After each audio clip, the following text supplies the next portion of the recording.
Welcome to Nightlight. Step away from the mainstream and gather around as we enlighten the world and our realities and travel this cosmic journey we call life. Join us as we share with you and provide that beacon that can guide us all to a better way. Explore with us as we examine a metaphysical montage of spiritual insights, covering everything from the mundane to the magical, UFOs to unicorns, and everything in between. This is a time of awakening, of sharing and evolving, of spreading our wings and soaring on the cosmic breath of creation.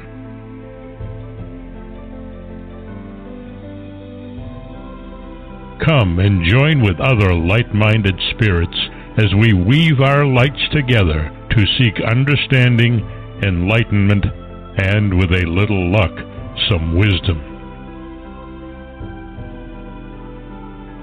This is Nightlight, a reminder that you are never alone. And now, here is your host, the lovely, delightful, insightful, and all-around great gal, Ms. Barbara DeLong.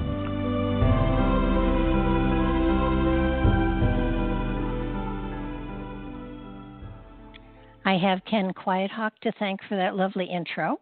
Welcome, everybody, to Nightlight. I am really excited to be here this evening because one of my favorite topics is discussing the Billy Meier material with Mark Snyder, and he's here. So, and he is, in my opinion, in my reality, an authority on the Billy Meier material, a student and an authority as well. And he has devoured the material and has brought it together into the beginning of a piece of work that is just phenomenal for him, and I would imagine for everybody around him. For those of you who don't know who Billy Meier is, because he's still with us, he was born into a very small village in Switzerland, and he grew up on a farm. It was very, very rural. He literally had no education, and since about the age of 4, he has been in communication, first telepathically and then physically, with visitors from the Plagiaran system. And they have given him a massive amount of information, and if you read through any of it, you'll recognize the fact that he could not possibly have learned all this himself, that the material that he has presented in all of the contact information is really quite phenomenal, so that there is obviously a connection here that brings greater wisdom, greater understanding, greater philosophies, and present them to humanity as a whole. Now, he took pictures of flying saucers early on, and they were absolutely, people tried to call them frauds. They weren't able to. Nobody's ever been able to, and they've tried, trust me, to convince anybody that he's a fraud. He is a very sincere, very genuine, very human person with exceptional memories and with an exceptional ability to be able to bring forth information from a place inside of himself or outside of himself that many sit back and wonder at. So I'm going to welcome Mark to the show. Mark, welcome to the show. Oh, I'm glad to be here. How are you? I am terrific. I am absolutely. We've done a number of predictions really there. But before we even get into the predictions that were shared with him and he shared with us through the contact information that he wrote down and has been published all over the place, I was sitting here looking at the amount of time these contacts have gone on, and it's from age 4. Now he's 80. Is he still getting contact information? Yes, he's 81 even. 81. Okay. So for over 70 years, they have been, for want of a better word, not channeling, but they have been talking to him, and he has a memory so he can write it all down, so that they've been giving him information. Well, the way the contacts work is he'll, like back in the days when he was speaking with Semyase back in 1975, he would drive his moped out by a tree at a certain location. She would land the ship, get out, they would talk. He would drive back home, and the ship would transmit to him, the central computer of the ship would transmit to him the contact word for word, and he would type it with one hand at like 60 or 70 words a minute. So he didn't have to remember it all. It was transmitted to him. Okay, so a question that has come up in my mind, and I don't. It's probably in the material someplace, but for anyone who wants to look it up, it is the future of mankind is That's one a good site. Website. Future of mankind, and another one is the FIGU website as well. They both have contact information and all sorts of material on Billy and the material he's put forth. In this vast universe, and it's vast, and the more I learn, the more I realize how very, very vast it actually is. Why did they pick planet Earth and Billy Meier? What was their purpose in finding him and then bringing information through to him so that he could share it with humanity? What was their mission? They have to have a mission statement of some sort. Well, that's a very good question. The purpose of it's bigger than just one contact. It's bigger than one lifetime. His spirit form has been incarnating on the earth as a prophet for the last 13,000 years, and also as other individuals. And he had also, even prior to the 13,000 years, he was also incarnated on the earth. The Meier material refers to his spirit form as the universal prophet. And his spirit form incarnates on planets in order to speed up the evolution on the planet. Now, his mission in this lifetime.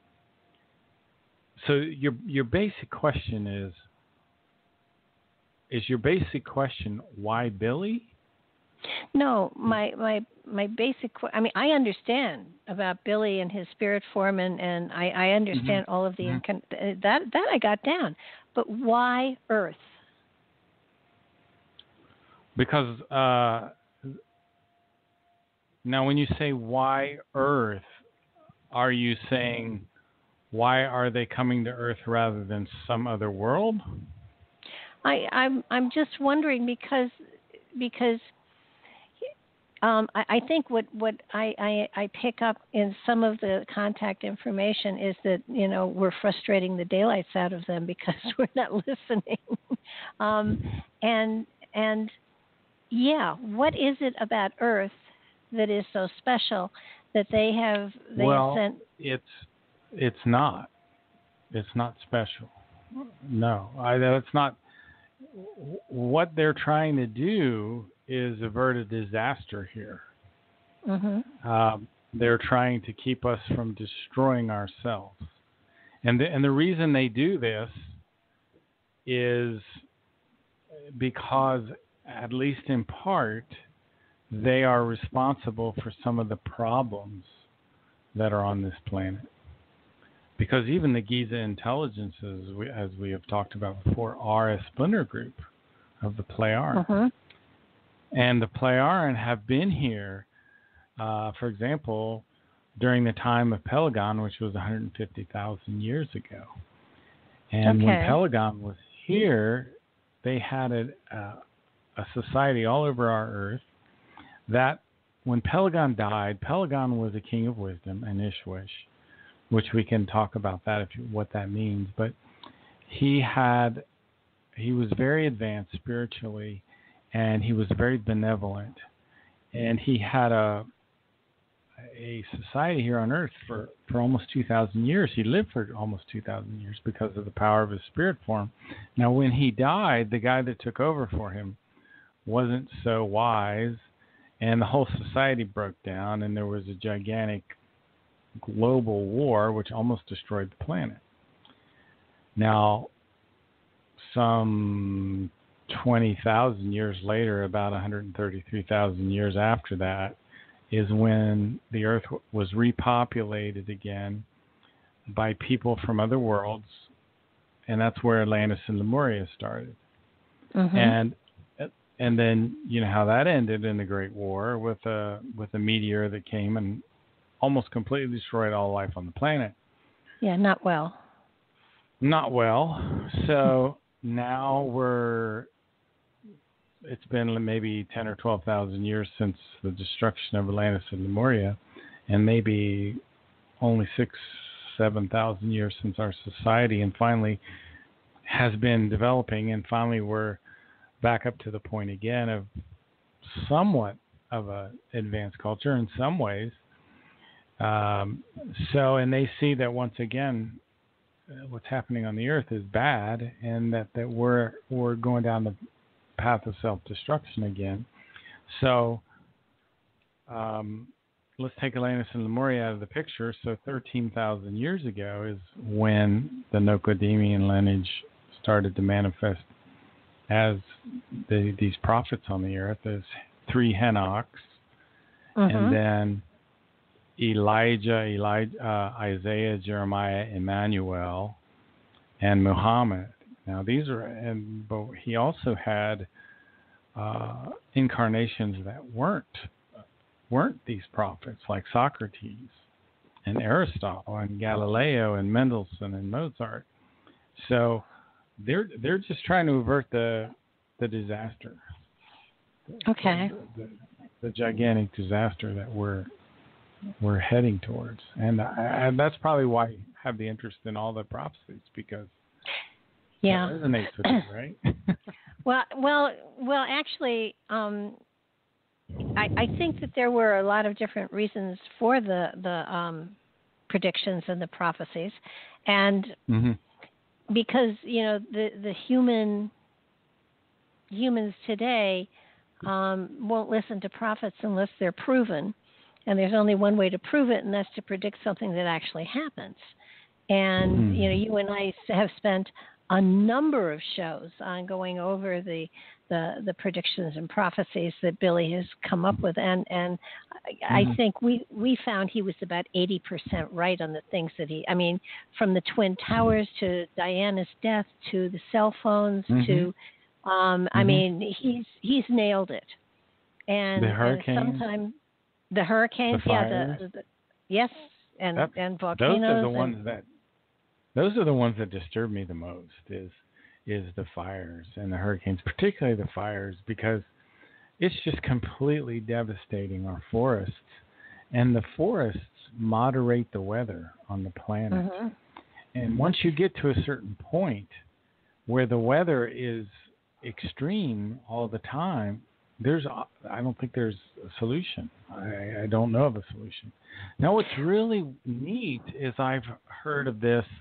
There are movements all over the world where people are planting trees. There's a little boy in Germany that when he was 8 years old, he started to get this group together that are planting trees. And there's it's a big group now, and they've planted 1 million trees. Some of them are in Mexico, and some of them are in different places. And there was a woman in Africa. I didn't write her name down. I don't even know if I could pronounce it. But I was reading this, and she got the Nobel Peace Prize for planting it was millions and millions of trees. I don't know how in the world you could do that. She must have had an organization too. but that's very encouraging to me, because that means people are starting to think about the creation. They're starting to think about nature. So maybe we do have a chance. We have a chance, Well, you know. yes, we do. And, the Native Americans, at least here in the Northeast, I can't speak, well, there weren't that many trees out in the West, so at least here in the Northeast, they used to routinely burn down forests so that they could nurture the soil and then they could grow up again. I think what's happening out West, though, is a bit extreme. But it is happening. And apparently at one time, the Earth was not tilted on its axis. And at that time, the whole planet was a temperate zone, so that it was lush and there was vegetation all over the place. And then, from what I understand, we were hit by a massive meteor that knocked us on an axis, and we began to wobble slightly, and that created the seasons. And that was one of the reasons that the dinosaurs got wiped out so fast. Well, the planet was knocked off its axis during Atlantis and the Maurya times as well. I mean, that's my understanding. Anyway. Well, we haven't been too gentle with the planet, and it seems to have survived. But in looking at all of his, sure, go ahead. I was going to say, could I run over just a few of these fires that have occurred in the last 4 or 5 years, just so people that are listening. I mean, when you read them like this, it really is huge.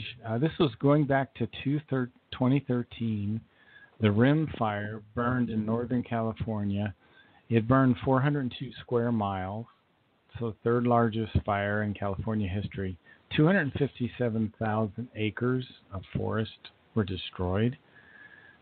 Same year, the Pony Complex Fire, almost 150,000 acres burned up.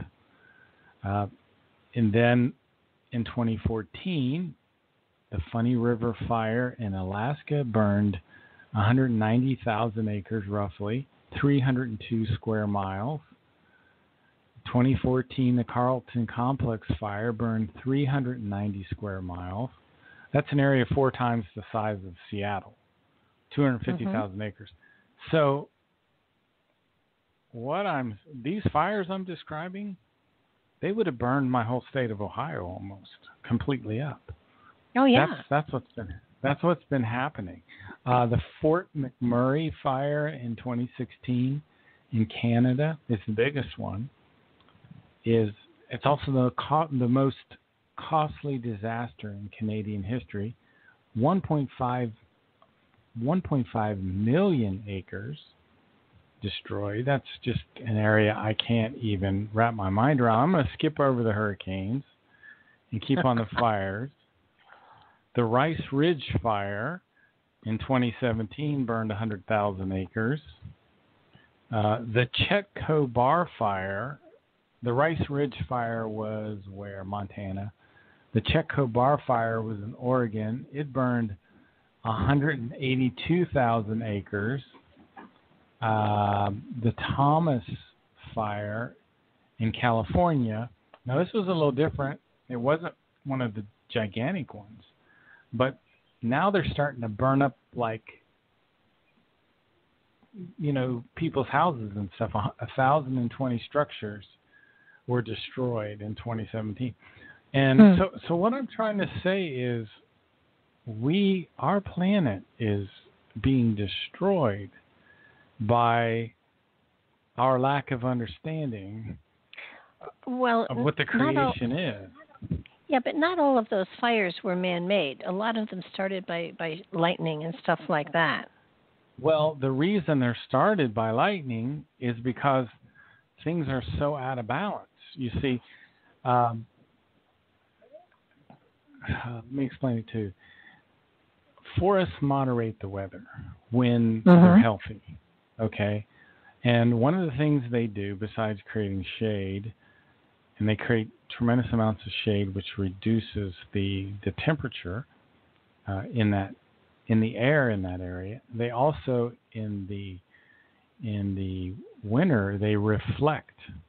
They don't reflect as much light back, so they store a little more heat in. So they're moderating that temperature all the time. The other thing they do is the top of the trees, when the wind blows over the top of the trees, it creates a turbulence. And that turbulence eventually forms clouds or draws clouds in and creates rain. Now, our whole ecosystem is so out of balance that these whole gigantic areas are completely dried out.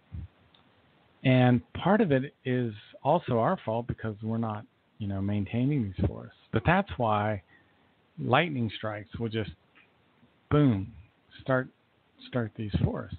And so it's a disaster. It's so, what happens, we learn things, consciously, but we also learn things at a subconscious level or an unconscious level. And we have two different kinds of thinking. So when you know something and it's very important, sometimes it's very difficult to articulate that because the subconscious mind is so fast and it has so much information. And the conscious mind has to go and search for words and go real step by step and try to be precise. But, like, for example, that's why in many ways the unconscious is in charge. And I'll tell you why. If you put your hand on a hot stove, you have to pull back immediately. It's not your conscious mind that does that. It's your unconscious mind. And that's because there's no time for discussion, because it's an emergency. You see what I'm saying? It's an emergency. Yeah. You got to pull your hand back now, or you're going to just destroy your hand. Well, we're in the state right now where we're in an emergency. I mean, there's really, it's almost the point where there's no time for a discussion. So well, that's true, and we are hitting the ecology, really hard with our fracking. And I believe the fracking is causing a lot of the earthquakes that are going on, especially in the middle of the country. The pollution that is spread by the oil rigs when there are leaks is phenomenal. And we're having and volcanoes erupting that haven't been erupting in a long time. And I swear to you, I do believe Vesuvius is going to go off again real soon. So the internal of the planet in many ways feels like it's letting off steam, and it's trying to equalize. It's almost like the planet has indigestion, and see, Go ahead. I'm sorry to interrupt you. My response, like, people they get scared about the Civil War. I don't care about the Civil War. It doesn't scare me in the least. Don't really care. What concerns me are these natural forces that will, for example, the Thomas Fire in early December 2017 destroyed 270,000 acres, 1,020 structures. These are things we can't fight against. No, that's true. See what I'm saying? That's the threat there. I have lived on the coastline probably a majority of my life, and I've experienced hurricanes, and they are massive storms. They are, have you ever been at sea? Have you ever actually been on a boat outside of land where where you don't see land at all? Oh yeah, but only Lake Erie. Oh, okay. Well, there was a whole summer that my second husband and I spent on a 140-foot square rigger down in New Jersey. We took the public out for rides, and there is nothing like the feeling of being on a boat that large, being pushed by the wind, not seeing land, and feeling the majesty of the environment, knowing that you are absolutely nothing when it comes to the wind and the sea and stuff like that. I just got hit by a tornado a couple weeks ago.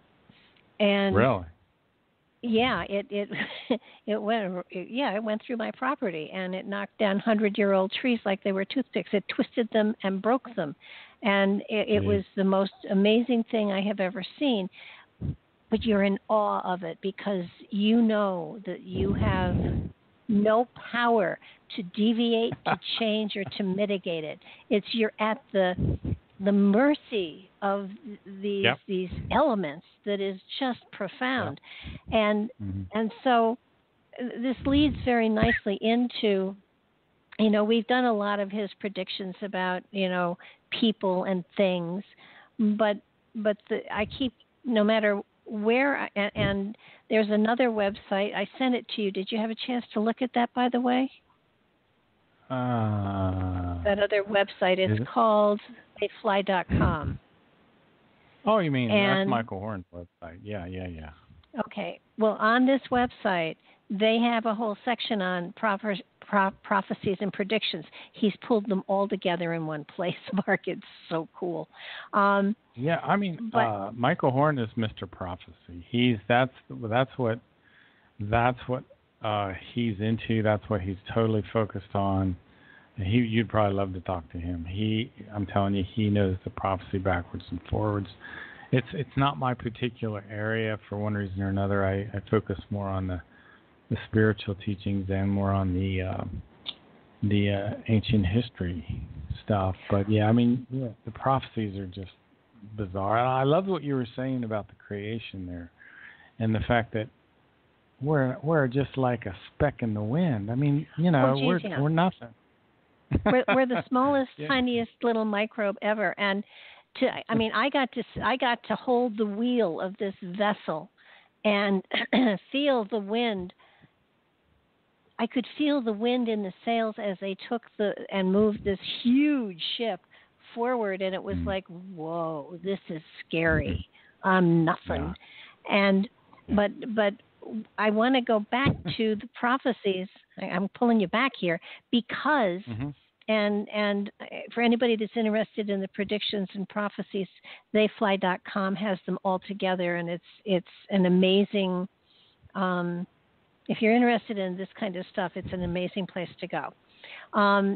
But what I found was, I understand they gave Billy predictions where he could prove that he had a connection that was giving him good information.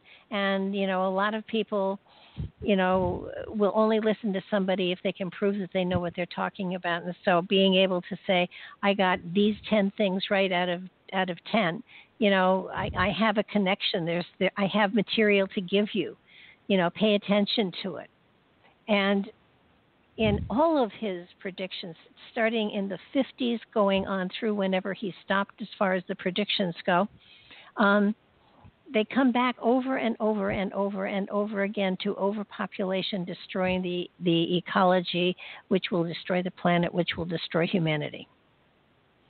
That's putting it very simply. But overpopulation seems to be the biggest thing that he talks about constantly.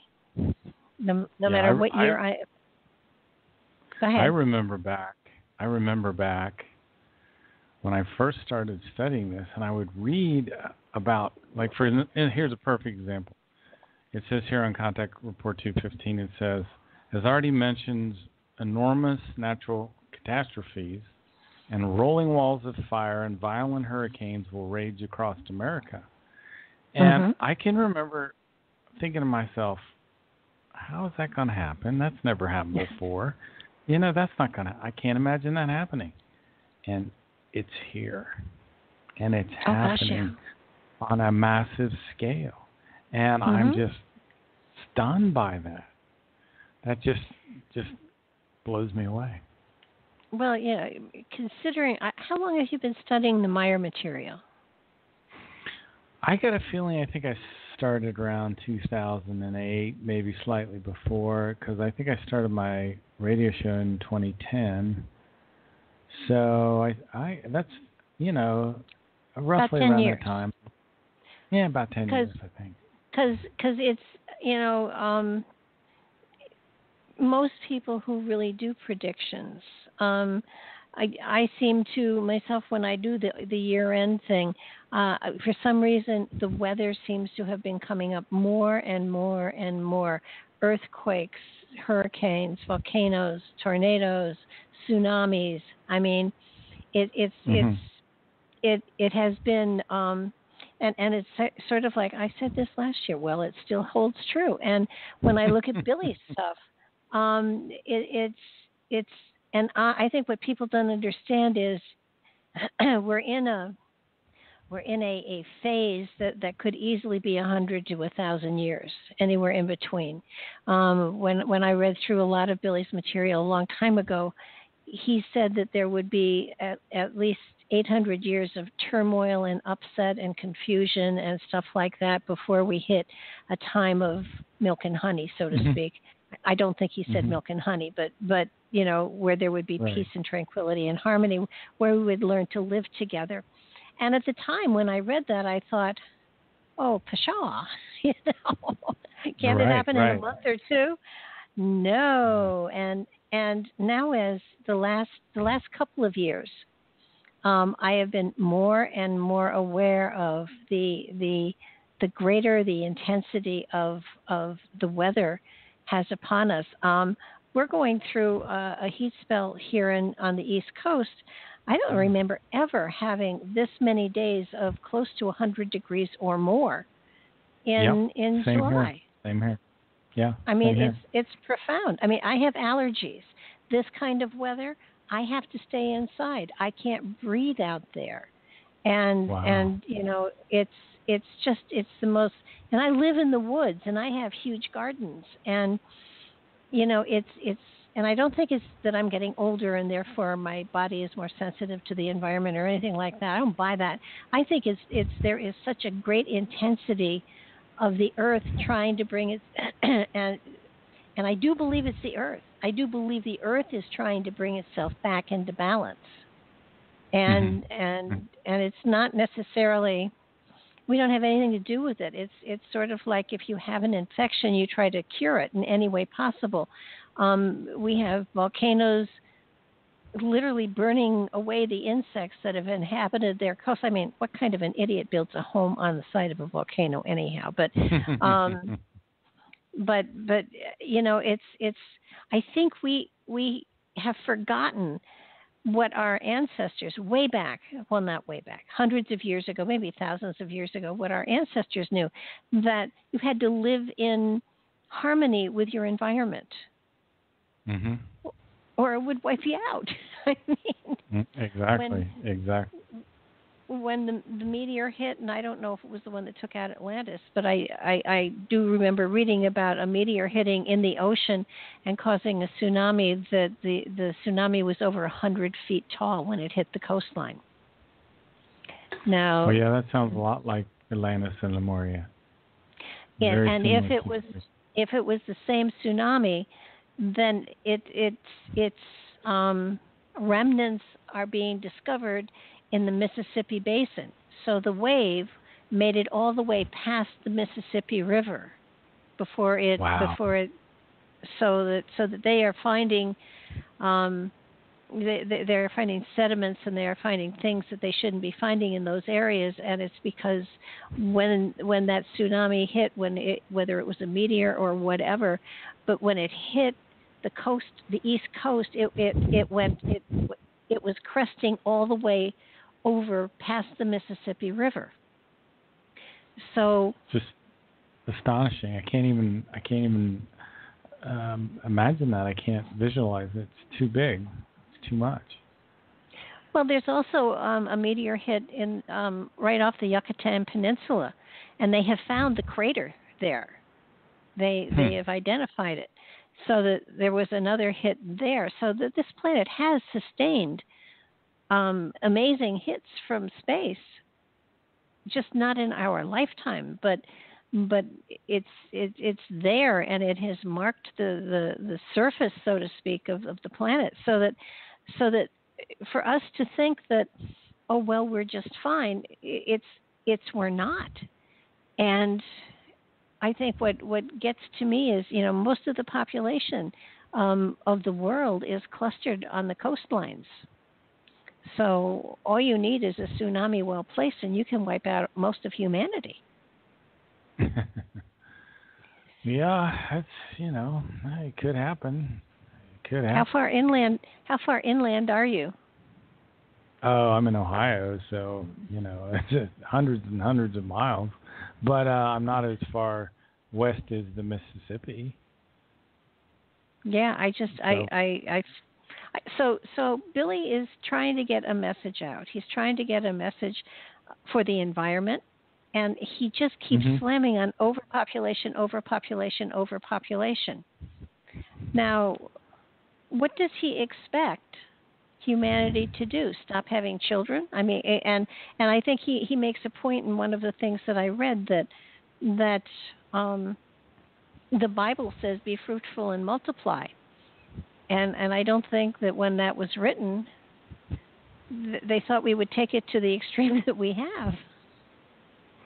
A lot of people say that there, say, for example, are 7 billion people in the world, and that you could fit all these people into several hundred square miles in the state of Texas, which is true, but you have to continue thinking about feeding these people. For example, let's say that each of our 7 billion people gets to eat a little over 1 cow in their lifetime. So let's allow 2 acres per cow. It's a good rule of thumb that it takes about 2 acres to feed a cow properly. So it has, you can graze and eat the grass. So if we have 7 billion people, 1 cow per person, and a cow needs 2 acres, that's 2 times 7, which is 14 billion acres. So you need 14 billion acres to give everybody in the world 1 cow for their life. Now, how much is 14 billion acres? That is 21,875,000 square miles. Now, again, that's hard to even visualize. How much is that? That would be the United States, Alaska, Canada, Russia, and South America. That would add up to about 21 million square miles total. So that's the grazing land you would need just to feed people beef. And that's not a lot of beef, because think about that, there's 300 days in a year.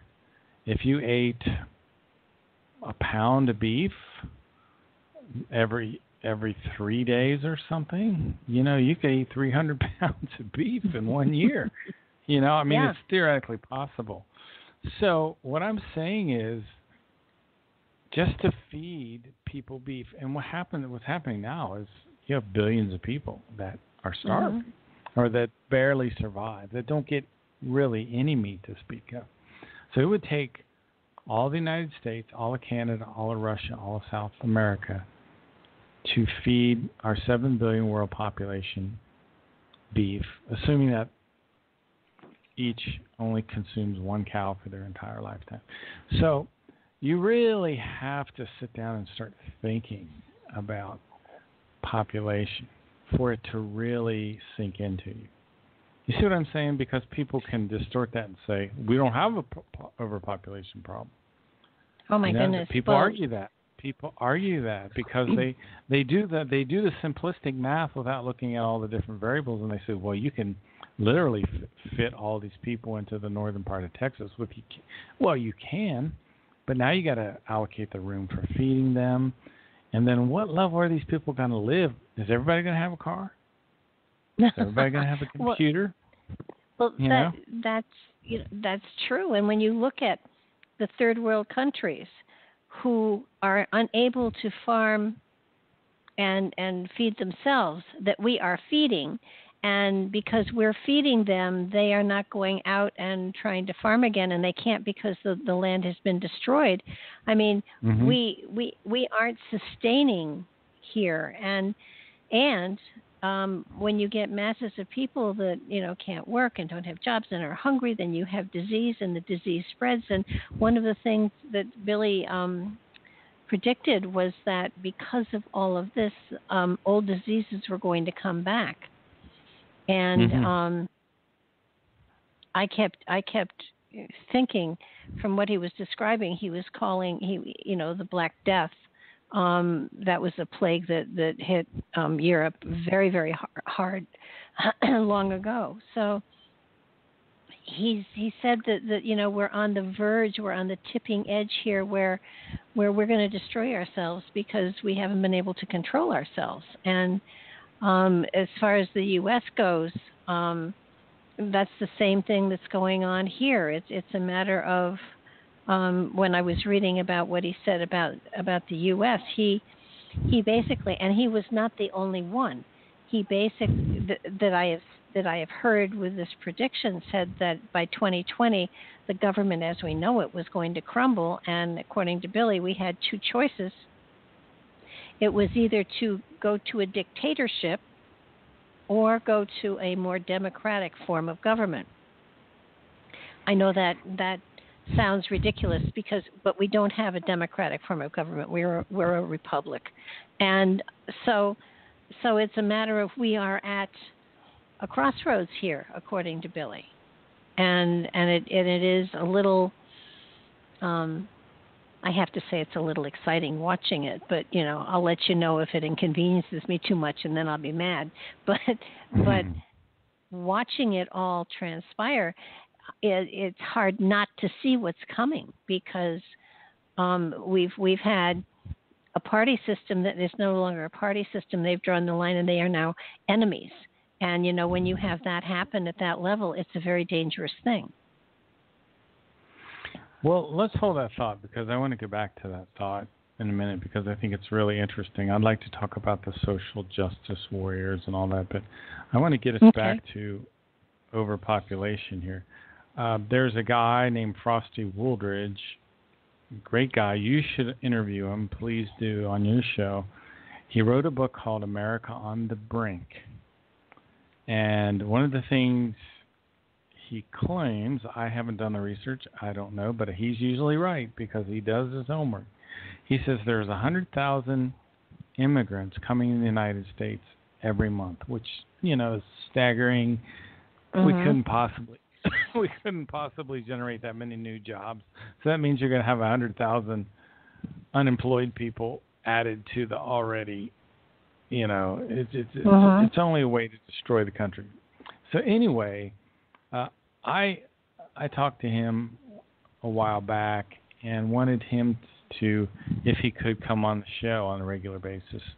So maybe in October he'll start coming on the show, and we can have some interesting discussions with him on Revolution Radio. That would be great. I just wanted to let you know that. I'll just let me get some statistics from his book here. I think you'll find this interesting. 4 million people are born on the street and die on the street in India every year, which we can't imagine in the United States, but we're starting to get there. So can you imagine the kids, and it just, horrible. Anyway, 18 million people starve to death every year in the world. There are 9,000 newborns per hour. Can you think about that? Unbelievable. Bangladesh, for example, is one of these third world countries that we talk about. 167 million people in Bangladesh. Bangladesh is about the size of Iowa. Now, 10 million children die every year from starvation or starvation-related diseases. 10 million. So a city the size of New York City dies every year from starvation or starvation-related diseases. The world population grows by 77 million people annually. Can you imagine that? No. I can't either. I can't even wrap my mind around it. America will add 100 million people by 2035. And we're depleting our giant aquifers that are underwater. So we're getting to the point where less and less people have fresh water in the United States.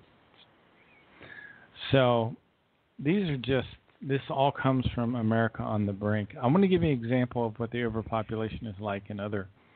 And this is something that Frosty told me, and I didn't believe him. I literally did. I told him I didn't believe him on the show. He told me that Beijing, which has about 13 million people in it, has 52 lanes of traffic that circle the city. I don't know if you go down and ever drive your car. Every city in the United States has a belt that goes around the city, you know? Like here in Columbus, we have 270, and it's 4 lanes. I've seen 4, but 52? Not 52. You can look it up on YouTube. You can see it, helicopters filming it, 52 lanes. It's just unbelievable. Wow. So think about so what really triggers me, and I have to watch this because I get triggered.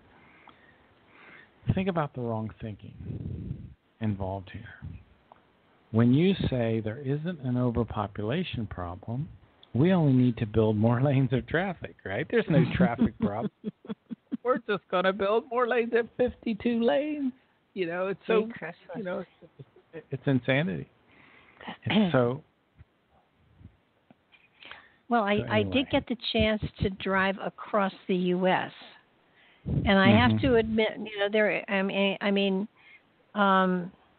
Patrick and I drove across in 2010, and it was an amazing experience. I think if anyone who has the opportunity to do it should do it, because the vastness of this country is just so awesome. It's unbelievable.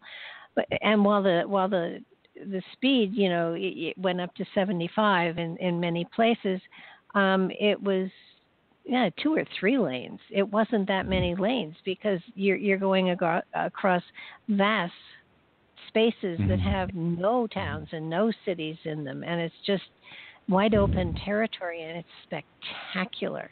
It is absolutely phenomenal, but I can't imagine a road that big stretching across our country. I mean, I know that they are working on fast speed trains that will, you know, zap us to wherever we want to be. But, and I would hope they would put them in tunnels rather than on top of the earth, because I would hate to see that expanse of space that is out there to be defaced. I mean, already, the one thing that we did see all over the place were those huge windmills, and they are huge that generate electrical power. They are so big, it is unbelievable. Just one of the fan things. I think we saw it. We saw one on a truck being carted someplace. We figured it was almost 75 feet long, and that was just one of them. So, and they have 3. So they're huge, and quiet and silent and amazing. But you know, the reality here is that if there are more people on this planet than we can provide for, I know in Billy's case they were saying, you know, you have to stop this overpopulation. How do you stop it in a kind way? Cessation, stopping the birth rate, but we're almost to the point where it has to be something extreme. There is a interesting. Have you read Contact Report 476 that talks about a planet named Akart that was destroyed by overpopulation? No, I have not. Well, this was 476. Billy talks about this. 476. Okay. Yes, and this was, I think, on his great journey when he was in the mothership. They talked about this, where this planet was about an Earth-sized planet. It had 23 billion people living there, and eventually, what happened is the planet's atmosphere broke down. I'll read it to you here. It says. it's talking about, however, all of the world's.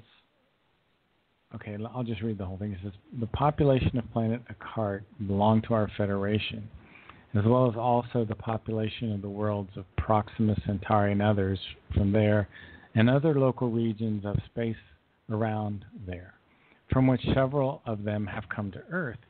However, all these worlds belong in our space-time construction.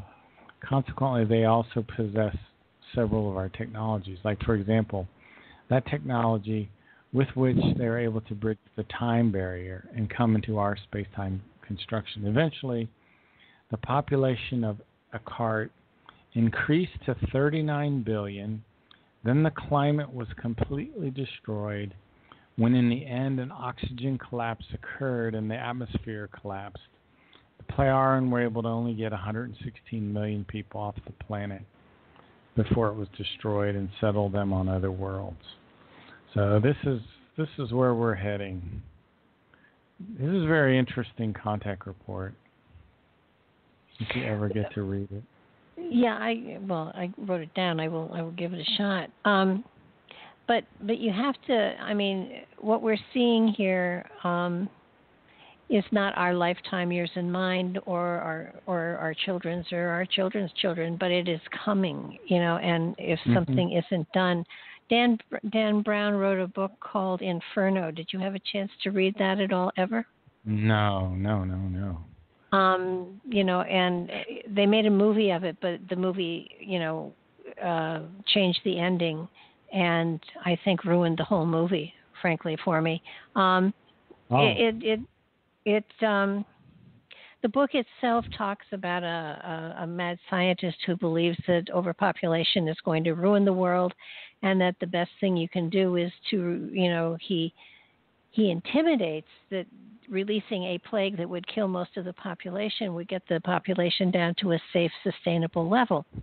And that he's developed one, that he's hidden it, and it's set to go off at a certain time. He then kills himself so that he can't be made to tell where it is. They follow the clues. They find where it's hidden, and they get there, and they find that the virus has already been released. And of course, they had gotten the world, the medical stuff and everything, all involved in it and everything.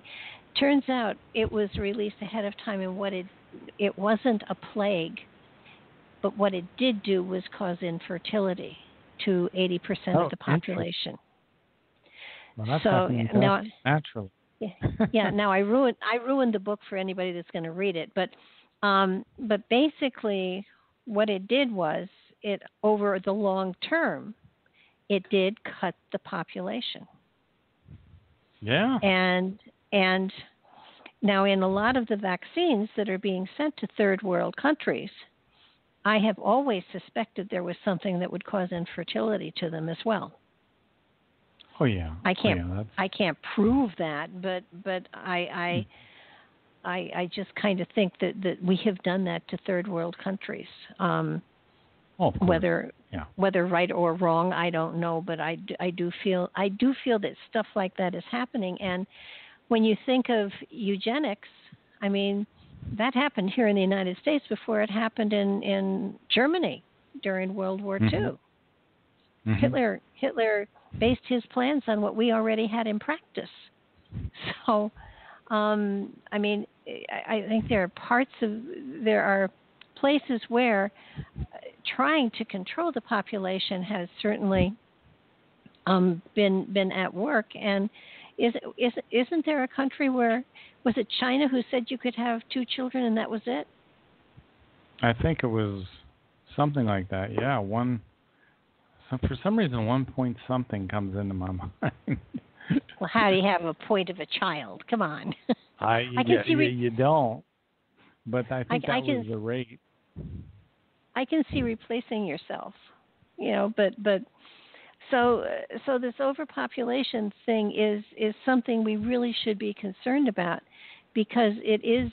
I mean, and when you look at the other thing that he actually did predict was that there would be influx.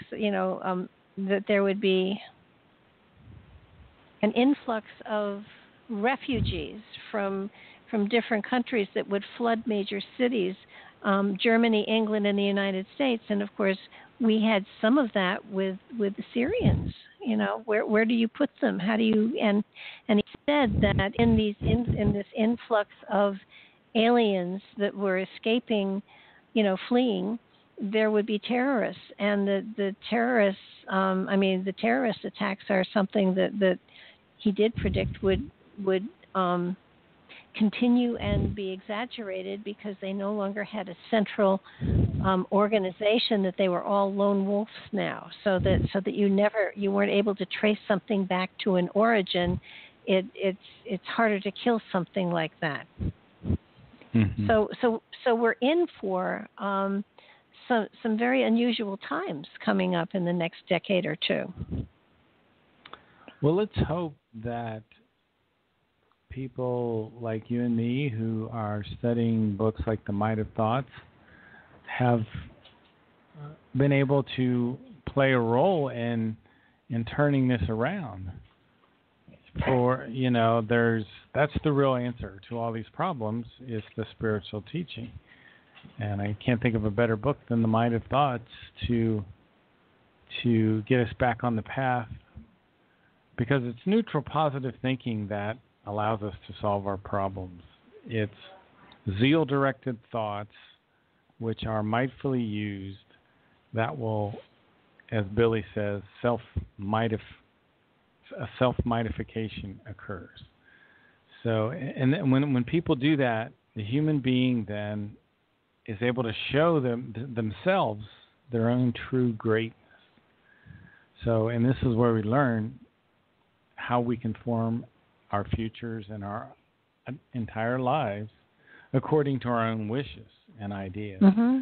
So it all comes back to the spiritual teaching again. And his material is on the spiritual end of it, full of love, harmony, and grace. I mean, some of the contacts, obviously we frustrated the Plagiarans, and at one time they actually said, we're not going to give you any more predictions. You don't listen to us, which I found sad, because there haven't actually been any for quite a while. I mean, I found some from 2008, but not beyond that. And 95 was when they left the planet, correct? Or they didn't come back to the planet? Right, 1995. 1995, the bases that were here were, destroyed, and the people left. There's no. What's interesting though is that there are extraterrestrial ships that come in to our atmosphere 2 or 3 times a day and then leave quickly. That's very, very interesting. Go ahead. Yeah, you sent me an article on the deep space platform. The deep space platform. You want to talk about that a little bit, because that was fascinating. Yeah, we can talk about it. It's one of the monitoring systems that has been created, and it started back in the 1950s, actually. It was called the Midas satellite system at that time, and eventually they updated it to the defense support system. So now, 24 hours a day, that the Earth is being surveyed. Every square yard of the Earth is being constantly looked at. Now, it's interesting that the technology for the deep space platform, part of it came from reverse engineering of UFOs and extraterrestrial spacecraft that crashed in the USA. And so we retro-engineered them, and some of this technology from the UFOs eventually went into this deep space platform. So this is part of the whole control system. That's the other thing that's coming down the line. And this is the whole new world order. And this is leads to the implanting of a coded chip in every person and the whole 9 yards. And you can really let your thoughts run away if you focus on this too much. They call them fast walkers. These extraterrestrial flying objects are called fast walkers, and they race with immense speed from outer space in Earth's atmosphere, and then they depart the planet shortly after that. They disappear once again into the depths of space, and I think 2 or 3 of these ships do this every day. I'd have to double check and verify that that's exactly the statistics. So, I mean, there's so much going on. That's why I think, for me, it channels back to the spiritual teaching, because there's so many things going wrong on so many levels. This is true. You know what I'm saying? It will, if you take it seriously, it will negatively affect your outlook and your happiness. So I think it's so important. Yeah. No, I totally agree with you, and I also, it's funny because a lot of the old Star Trek and the old Star Trek episodes, in many ways, were giving you a peek into aspects of society that were to come. And Roddenberry actually he knew a lot of people that worked for Project Paperclip and stuff like that, so that there was a contact with possible alien influence that was incorporated into a lot of the Star Trek stuff. I mean, the doors that opened before you got to them and closed afterwards. I mean, when that came out, that was the coolest thing ever. And we all do it every day when we go into a grocery store or a mall or whatever. The doors open for us and they close for us. I mean, when it happened, when we saw it on television, it was, wow, look at that technology. And yet, many years later, here we're all experiencing it. So that I think that in many cases, we have had alien technology incorporated into our society without our even knowing it. And I mean, in 41, when go ahead. No, I said it has happened. That's all I said. Yeah. Oh, and in 41, when we had the Battle of Los Angeles, there were ships that came down that saucers that the Navy and the Army both got, and so that we have had that alien technology, and so has Russia, and so has Germany, as a matter of fact. So that, I mean, I don't think they meant to give it to us, but we got it anyhow. And unfortunately for us, when we see new technology that is so amazing, immediately we weaponize it instead of, turning it to how can this serve humanity, to how do I use it to gain power and go on bouts of conquering and gathering becoming a megalomaniac. And it does make you wonder, what's wrong with humanity, where we find something that is amazing and wonderful, and the first thing we try to do is weaponize it instead of trying to convert it to helping humanity. It's a bit of a conundrum for me. I think it all comes down to a lack of independent thinking, and that people cannot think independently anymore. So they follow television, radio, newspapers, and magazines and books. Even I see it in the medical industry, which is astonishing to me, because we look up to doctors as being the smartest people on the planet, and it's painfully aware to me that they're not. For example, you may be surprised of this, but according to the American Journal of Medicine is the third highest cause of death in the United States. Not surprised at all. I know, I'm not either. In fact, some rate it as the leading cause of death in the United States. If you allow more independent researchers to get involved, that means people they have no independent thinking. They go to these doctors and they take the pills that are prescribed to them, period. Mm-hmm. And then they die. 300,000 a year. 300,000 a year. People die from normal drugs that are prescribed. Yeah, no, unfortunately that's true. And you do, there is, we have been taught to almost deify doctors and lawyers and politicians. And you know, I'm sure there are more. I just ran out of fingers. So what to me is happening is our children are being taught by rote. They aren't being taught to think. And that's your area, so, right? Oh, yeah. That's your area of expertise, right? 2 masters in it. Yes, I am an expert in education. According to the certificates I've got anyhow. And when I see what's happening in schools and with children today, it enrages me, because school used to be a place where you were taught to think. It really did.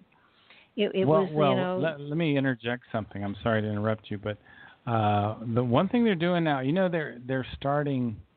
Gosh, this is hard to put into words. I'm fumbling a bit. Children now, like if a kid, maybe 5, 6, 7, 8 years old, has a thought, well, maybe they're a boy and they want to be a girl. You know, they start them on hormones. Have you heard about this? Not thrilled with that, but yeah. They are starting sex change in elementary school on kids. This is considered normal. I mean, that's such insanity.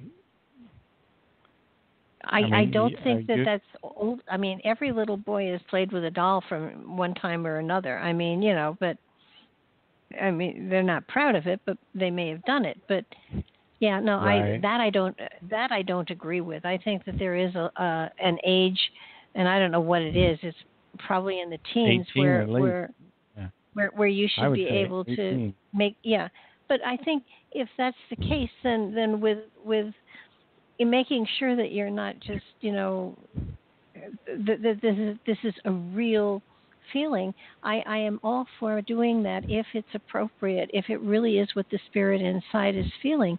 And yet, when you go to the Meier material, the spirit does choose the sex.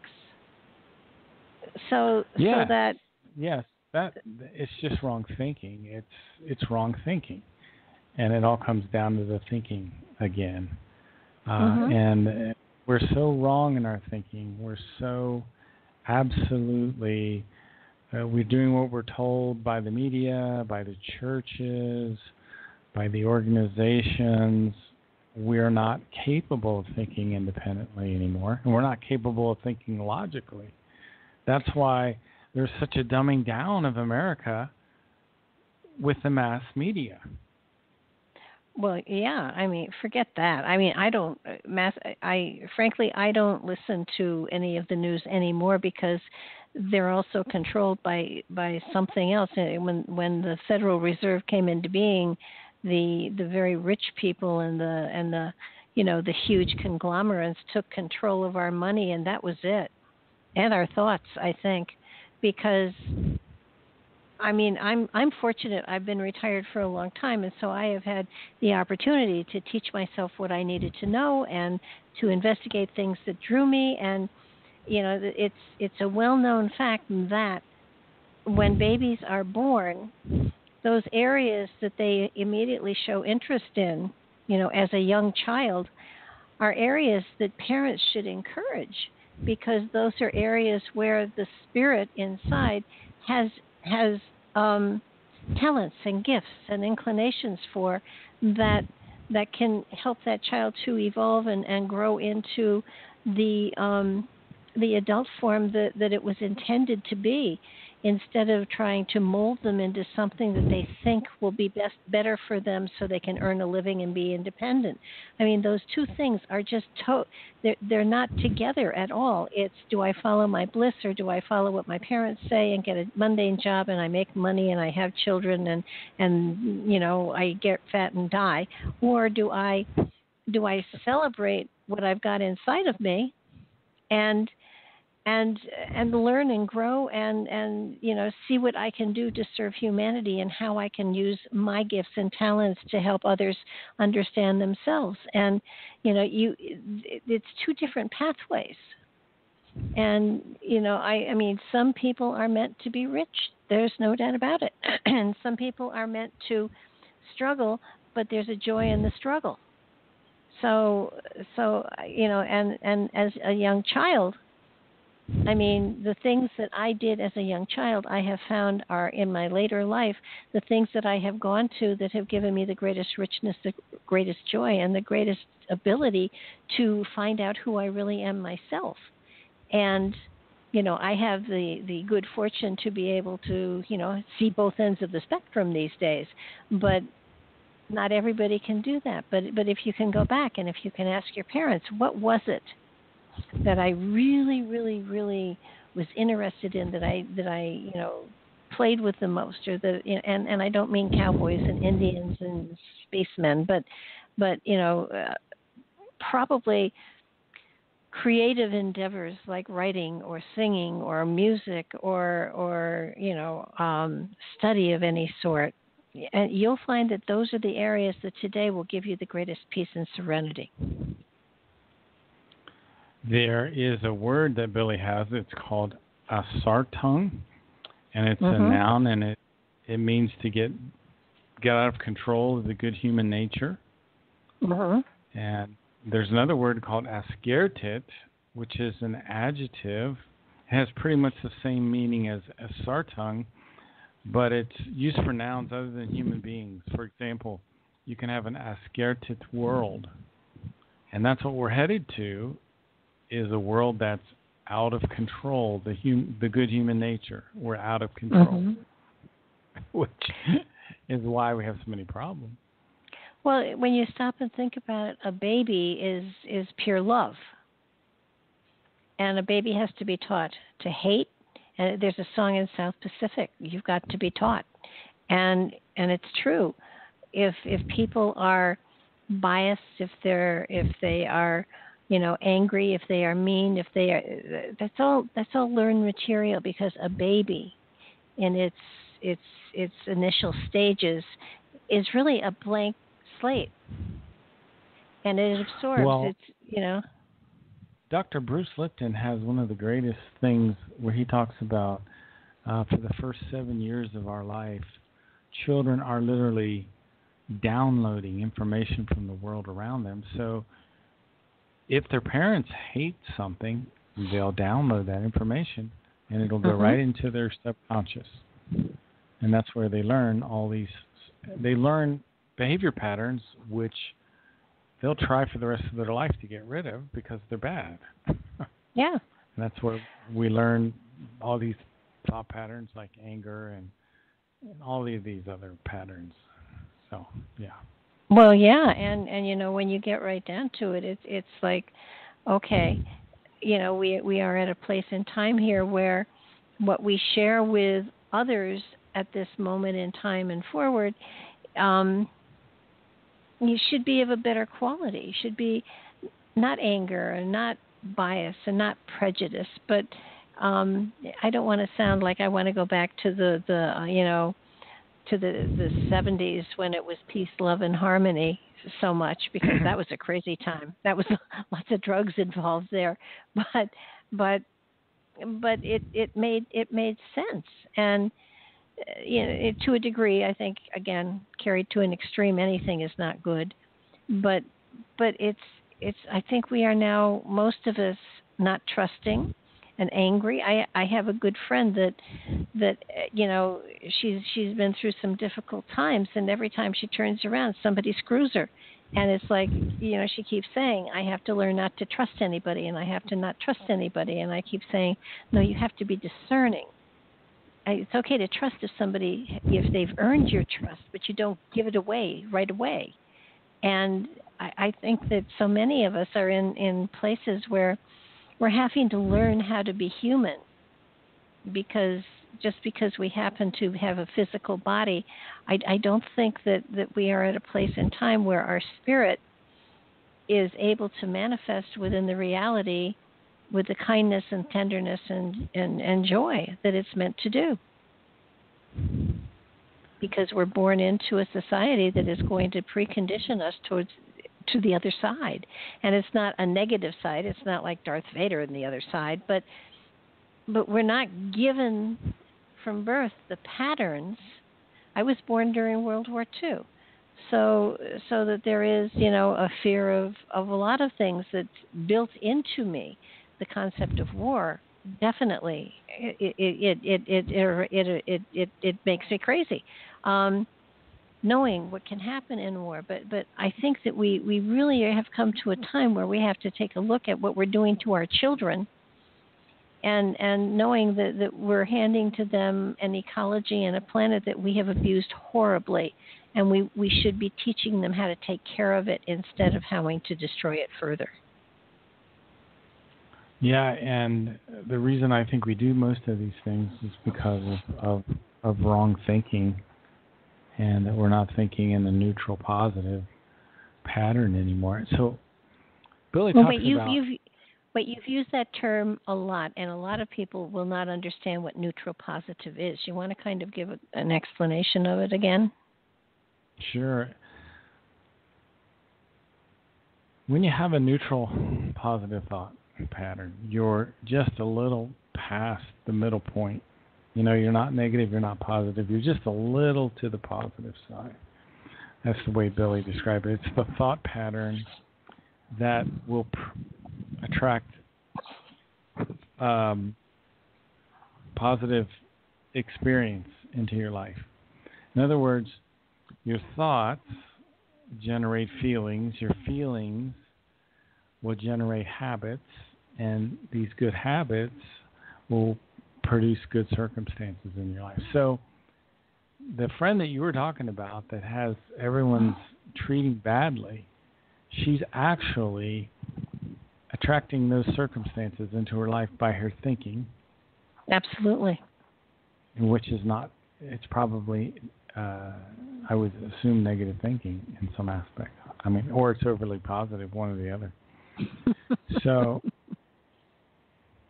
what does it mean to mindfully use your thoughts? Because that's what we're talking about. If you think in a neutral, positive way, neutral, positive, equalized thinking means that both the positive and the negative are brought together and equalized, whereby a healthy and progressive thinking arises.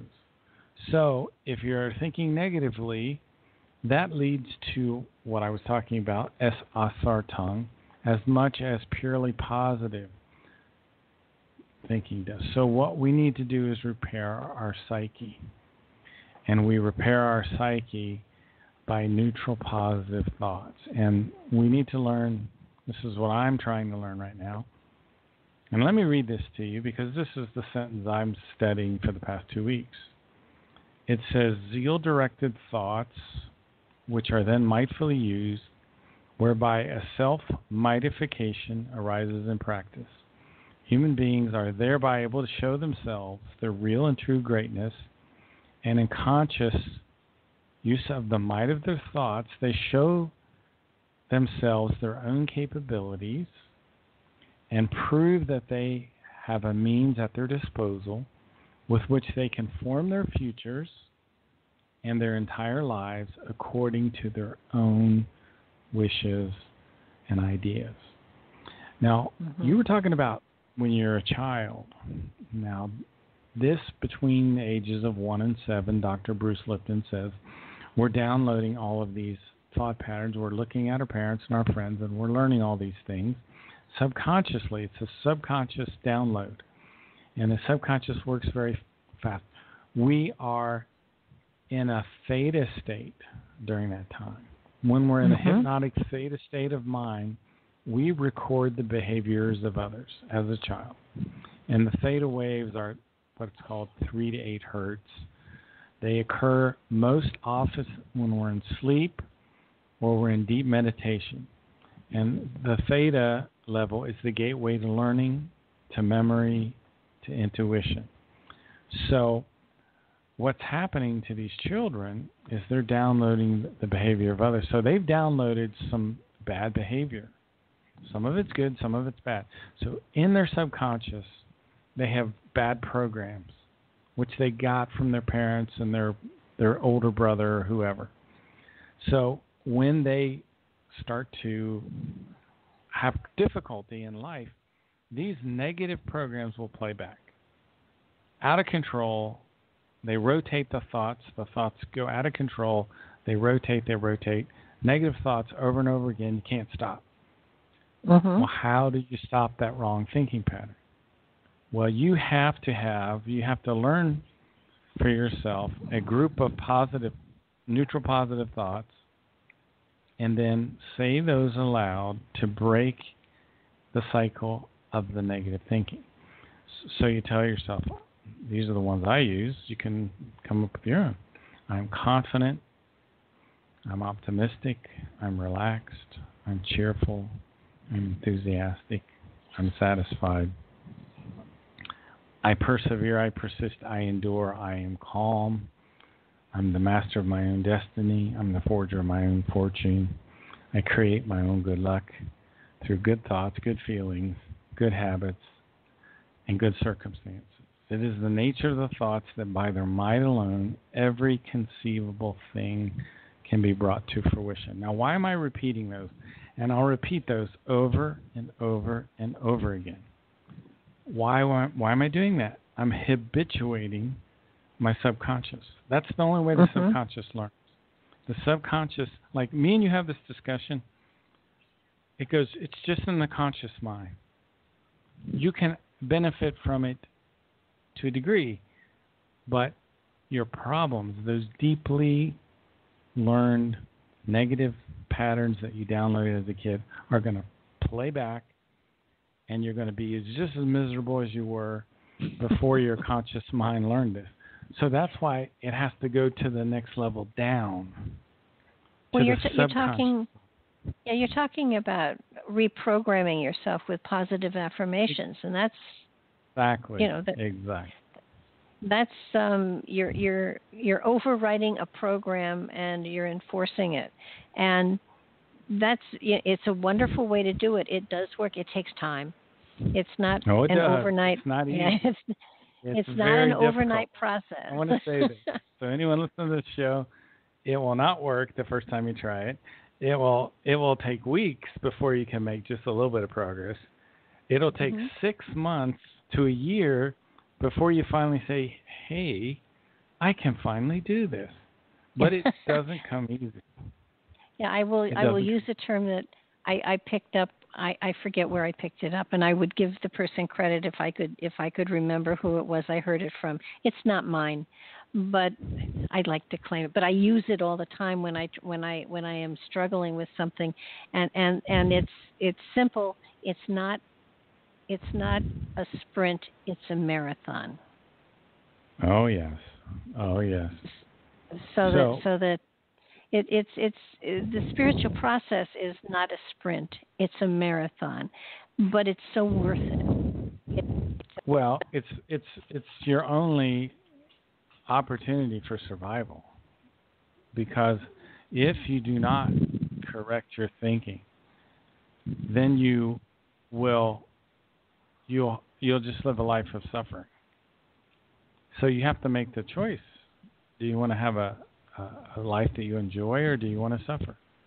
So that's why I keep coming back to this book. No, and it's a good book. It really is.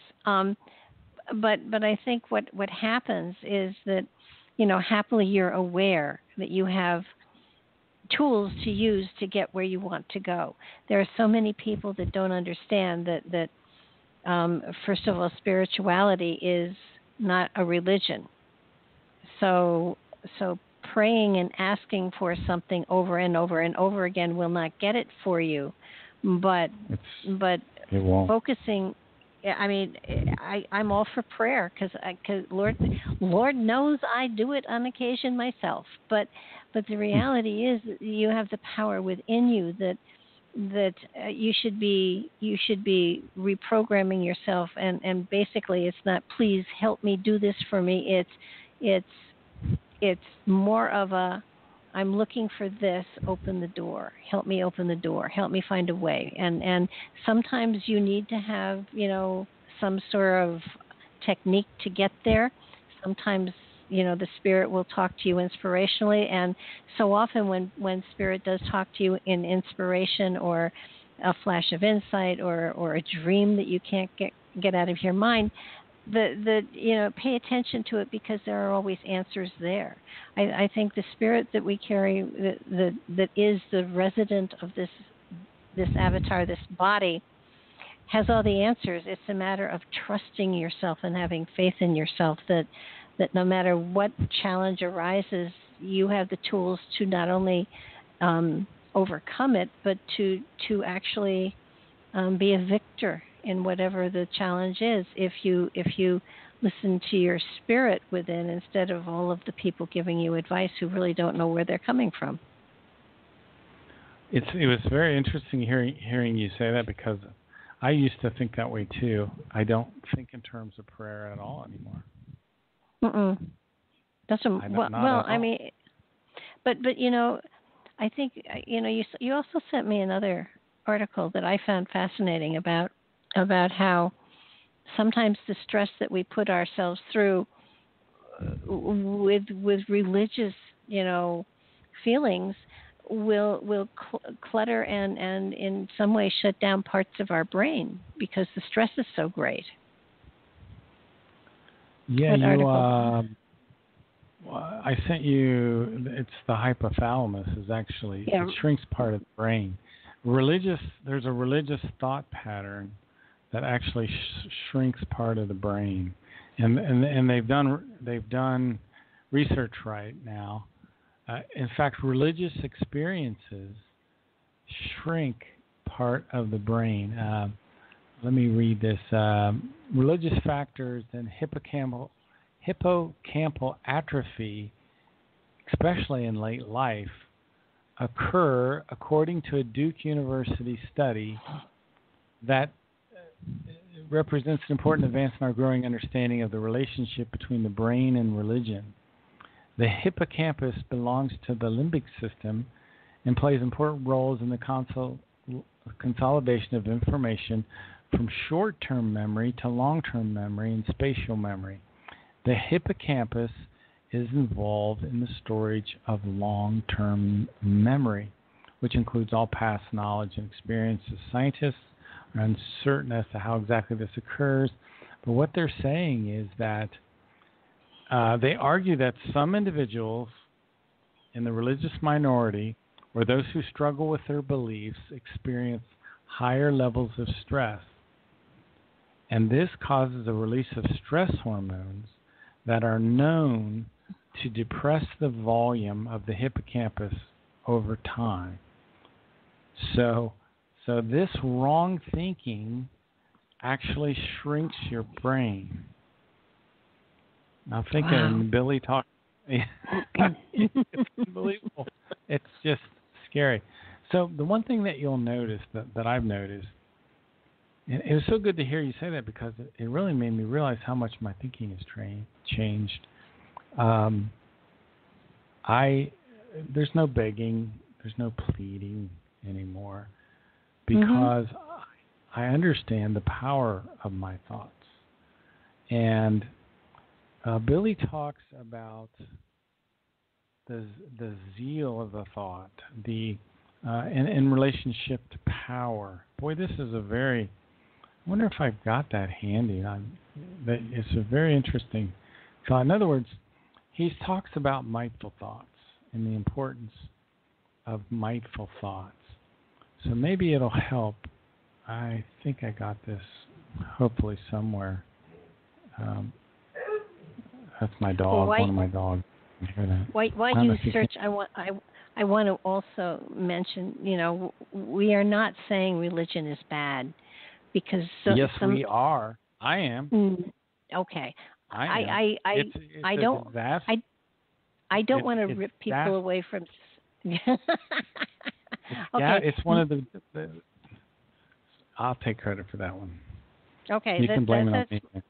That's Mark's side. My side is, if you're at a point in time where religion gives you solace and comfort, then for heaven's sakes, I'm not saying let go of it, but I am saying have an open mind and look into other spiritual aspects that can possibly enhance your life as well.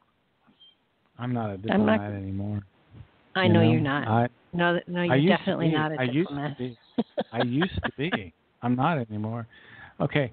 Power is that which triggers and releases energy. Energy releases power. So might is a factor that is ruling or dominating something. So might uses power and stands above power. So when you start to use the might of your thoughts, there won't be begging and pleading anymore, because you understand the power of your thoughts. If you understand the power, and there won't be begging anymore. I think it's important for people to understand that as you come into a lifetime, you are given, before you enter in, or when you come in at that 21-day time frame as the embryo is developing, when the spirit does enter the body, according to the Meier material, you have a vague suggestion map, a general pattern that you were supposed to follow for that lifetime. Now, it doesn't mean you're going to do it, but it does mean that was the plan before incarnation. And you're given the tools to do it. You have the potential to achieve all those things that you've set forth. But I must add, it's important for you to understand that the goals and the direction that you are given have nothing to do with what job you have, who you marry, how many children you have, how much money you gather, or how many toys you have. The spiritual goals within a lifetime have nothing to do with those things. They have a great deal to do with how you live within your reality, how you interact with other people, and the spiritual philosophy that you eventually evolve into. And your actions are a reflection of that spiritual quality that you have inside of you, so that it isn't the physical things that you gather. It's those aspects of love and harmony, grace and compassion that you have exhibited throughout your life that are the goals that you are given, not what you should. It isn't like, you're going to get married and you're going to be this and you're going to do this with your life. That's not the kind of generality that you're given. Right? I'm not familiar with what you're talking about. I don't remember reading that. That we're given an overall life pattern. That might be true. I don't know. It's a general one. You have to send me the link on that. I already have. I already sent it to you. Was it a link or was it a massive No, it was text? in that. It was a massive text. Well, why don't you send me a link? Then I'll know the source of the material. Otherwise, it could have come from some weird website somewhere by some new age guru that. You know who you need to interview? Who? There's a guy I want to hook you up with.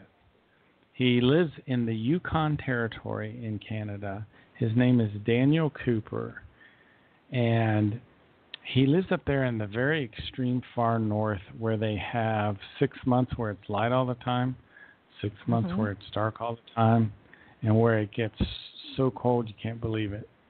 And he is really into the Meier information, and I'll ask him if I can drag his contact information over to you in Skype because he's just a real straight shooter.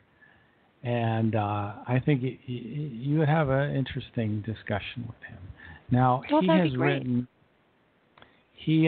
before he came across the Meier material, he was really struggling. In fact, he was suicidal. And what he did through his own reasoning is he wrote all this down as a young boy, 10 or 12 years old. And he said, and he came to this without ever seeing the Meier material, that in his own logic, he would say that if there was a real extraterrestrial contact, it would have to occur in the middle 1970s, and it would have to occur in Switzerland. And you just have to listen to him tell you this. Now, he's written this up. He calls it his calculations, and it's being translated into German now, and the people in Switzerland are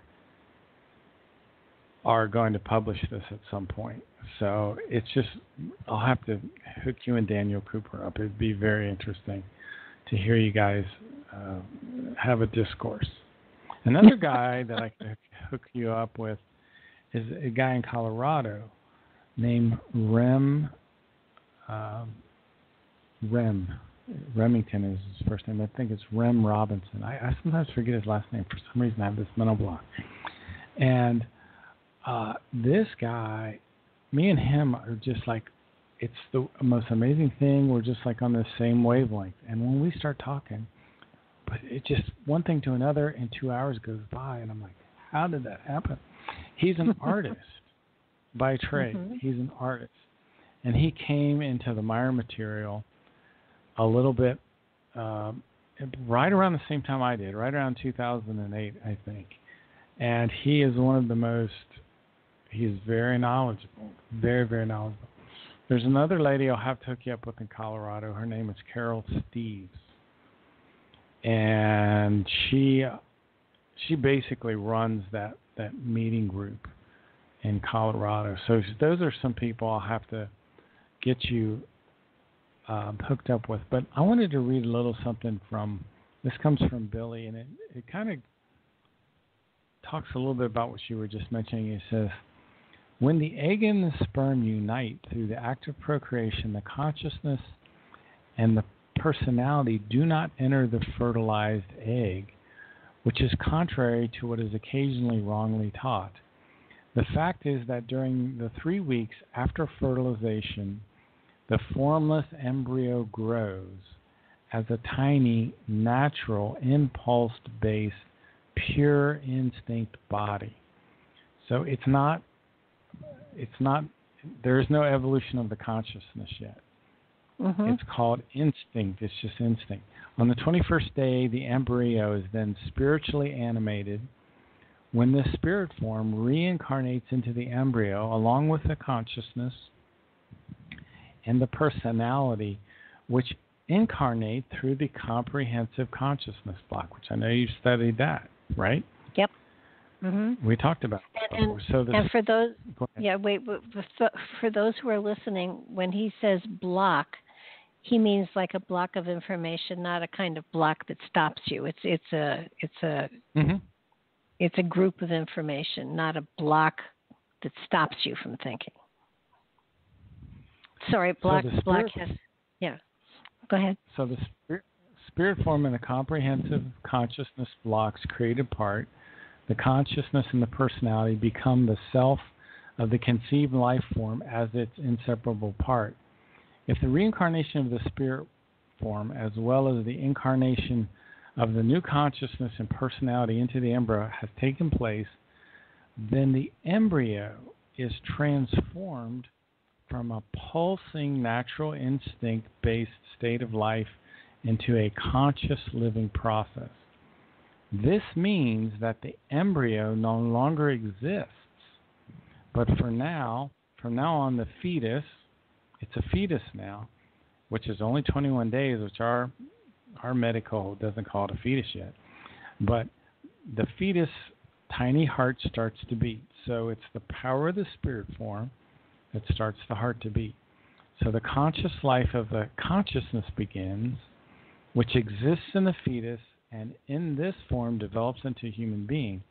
The essential material components of the growing fetus come from both parents, but the forms of the spirit and the comprehensive consciousness block, the consciousness and personality, have nothing to do with the material components, since they are of a completely different nature when the human being is capable of influencing and determining. So this is basically just supporting what you're saying about the spirit form coming into the embryo. And I just really like the way Billy describes that.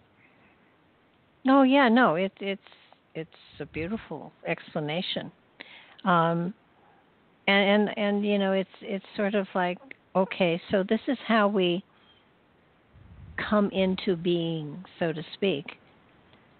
But then, you know, in my experience, in my studies that have not been Billy Meier, but have been of a spiritual nature, yet not from the Meier material, I guess. I'm not saying they're different, but they seem to coincide greatly. The spirit form has still got its connection to the overconsciousness as well. So that, you know, I wrote something once about why babies cry, and it was for me very interesting, because the spirit inside of that form has total awareness on a spiritual level, not necessarily on a human level, but on a spirit level.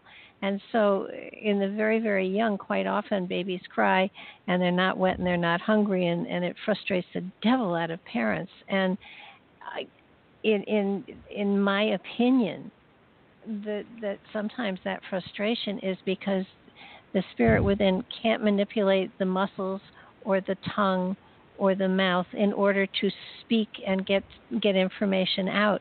Oftentimes it feels to me as though the spirit has something very important it wants to say, and it's so frustrated, the only way it can express that frustration is through crying.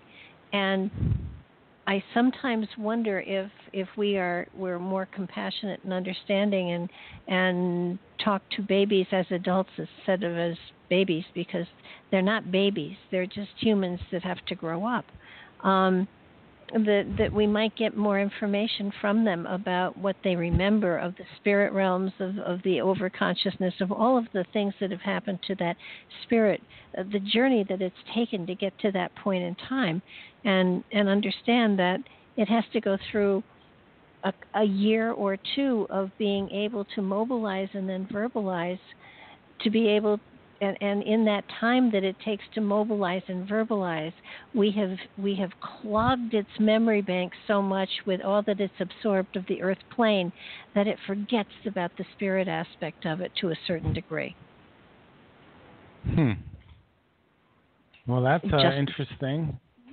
That's an interesting perspective. It'll be interesting to see if the Meier material continues to influence you more and more, and how you'll view that kind of thing as life goes on. There's a little section here on reincarnation, which is, I think, interesting since we're kind of running out of time here. It says incarnation is a philosophical framework of life, a religious concept, a future scientific field, which deals with a wide range of aspects of the living being. And it uses the German word Wesen here. When, how, where, why. It starts a new life in a new physical body after each biological death. It's always a sequence of processes that lead one into trigger another, just like life and known biological processes. The processes that occurs in between is in what Figu variably calls the beyond area, the otherworldly area, and less commonly as a dimension on the inner or the outer side of the visible material universe belt. Billy Meier's incarnation laws, principles, and explanations are more aligned with science, presumably to encourage science.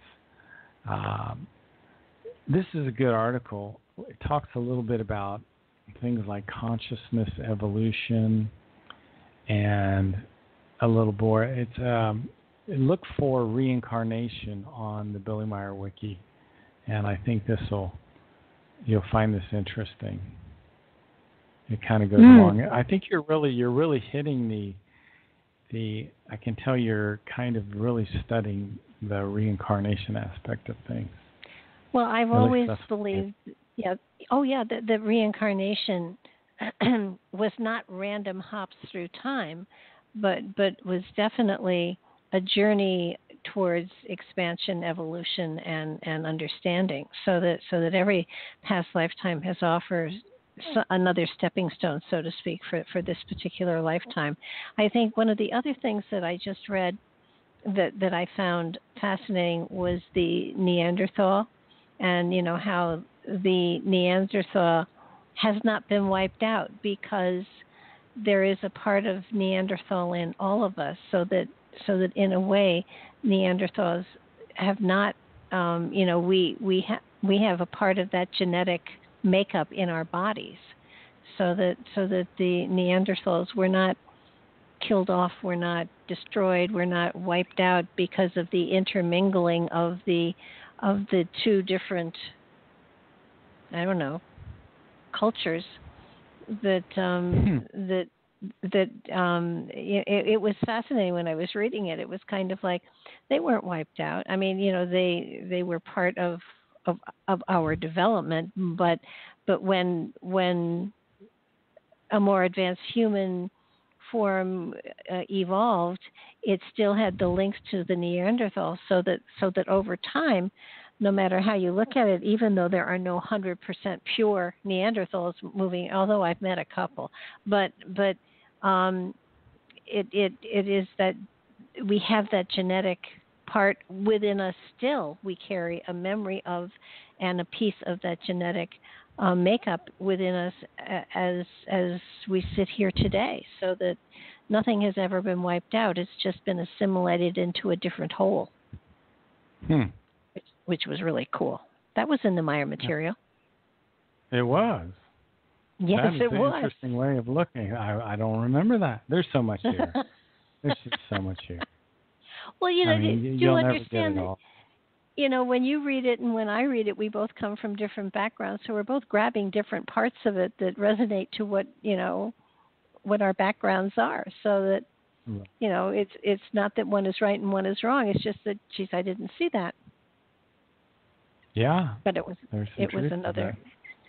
Well, yeah. I mean, you come from a different background than I do, and so, of course, we would resonate to different parts of the material, all of which is applicable. But it is interesting. Indeed. You pull it in and you weave it into, and what was it? The Buddha. I love it. This is a saying of the Buddha, and I think it applies to the Meier material. It's come and see. Just come and see. If it appeals to you and you resonate to it, then dig deeper. If you don't, then then don't.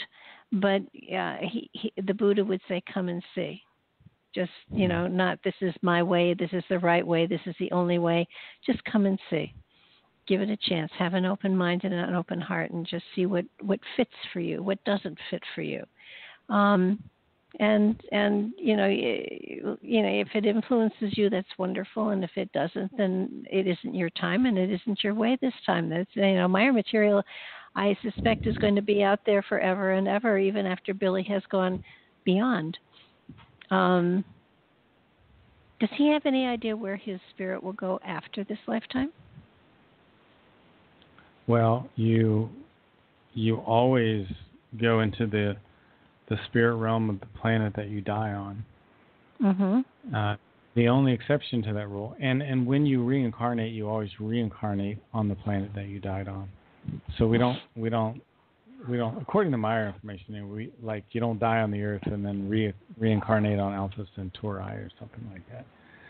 Now, the only time that can happen is if you get on a ship and you go from one world to another. Like if I got on a ship and went to Proxima Centauri or someplace like that, and it was habitable and I lived a life there, and then I died on there, my spirit form would go into the spirit realm on that planet, and then I would reincarnate on that world next time around.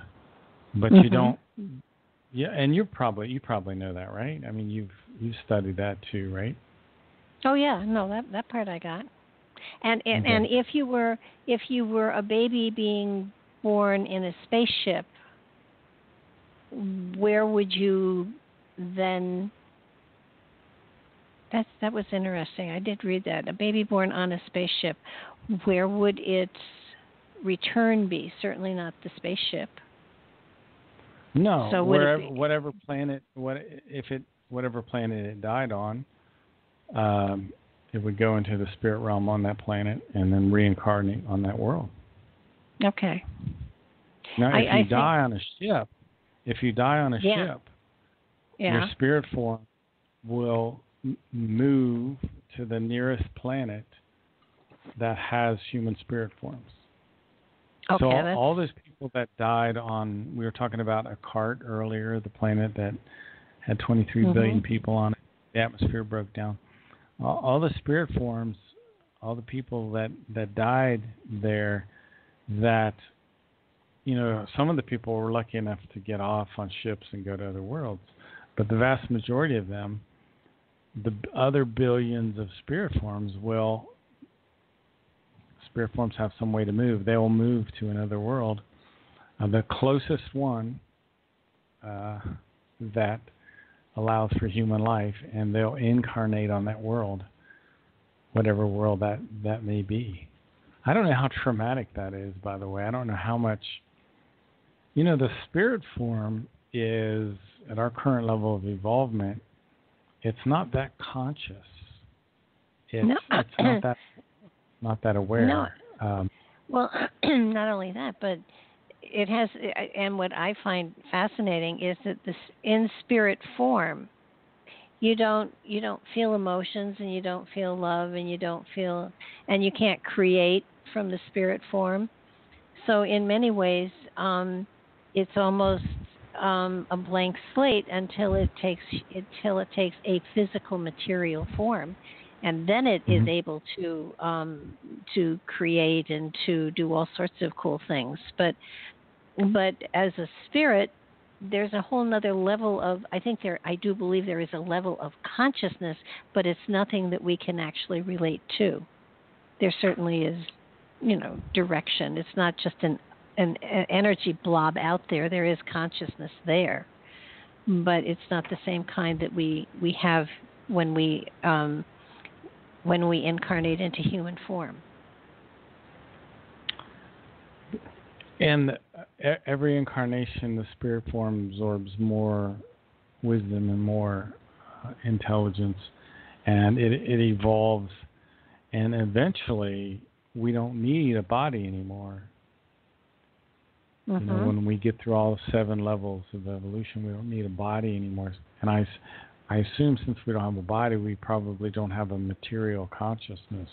Now, Billy hasn't specifically said that, so that's kind of speculation. Well, here's where Billy and I differ. Here's where I definitely differ from Billy. After the millions or billions of years of evolution, Billy believes that the spirit form goes back to the original source. And I believe that after those billions of years of evolution, that we become a creator, an Iswish of our own.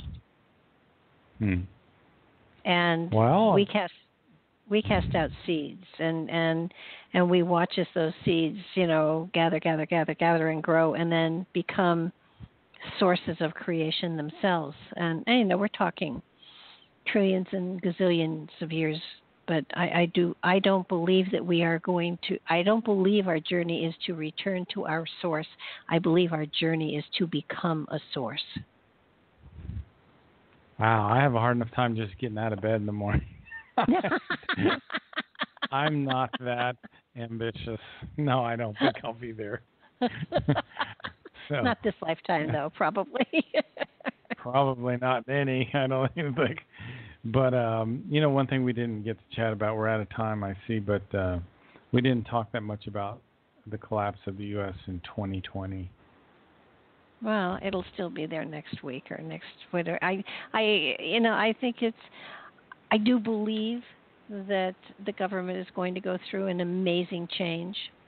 And in order to really rebuild, you have to destroy first. So that I think we're on the doorstep of that. I don't know. I don't believe it's going to happen in 2020 exactly, but I think we are seeing the beginnings of the foundations crumbling. And that doesn't mean that we are going into chaos. Right. It just means that there is definitely a new beginning coming for us. But in order for new beginnings to happen, you have to have endings. I mean, it's just the way it goes. Billy has not been positive about our future in the U.S. He says, I think that in the last interview, he said the U.S. will be wrecked. I hope not. I'm much more hopeful than that. I don't believe it's going to be wrecked, but I do believe that we're going to have to reorganize, and in order to do that, we're going to have to deorganize, and that will be confusing, and it will be chaotic, and I think we have a lot of stuff coming that isn't pleasant, but it moves us into a more pleasant place. I do believe. You're right. We are almost out of time. You want to talk about your show on just Freedom Google Slips? Ohio. Well, just Google Ohio Exopolitics, and that'll be enough to keep you busy for a long time. Yes. There's a lot of links that'll pop up. There's a lot of links that'll pop up. And you do a show every Saturday on freedomslips.com at 4 to 6 in the afternoon. And on Saturday, right. I don't know how long that's going to last. We're going to have to see, I'm a 1 hour kind of guy. The 2 hour format it's hard. It doesn't feel right to me. I like that hour format. I feel like I can get a good show out in an hour and then leave people coming back for more. It's just difficult for me to do the 2 hour format. I told the station owner that too.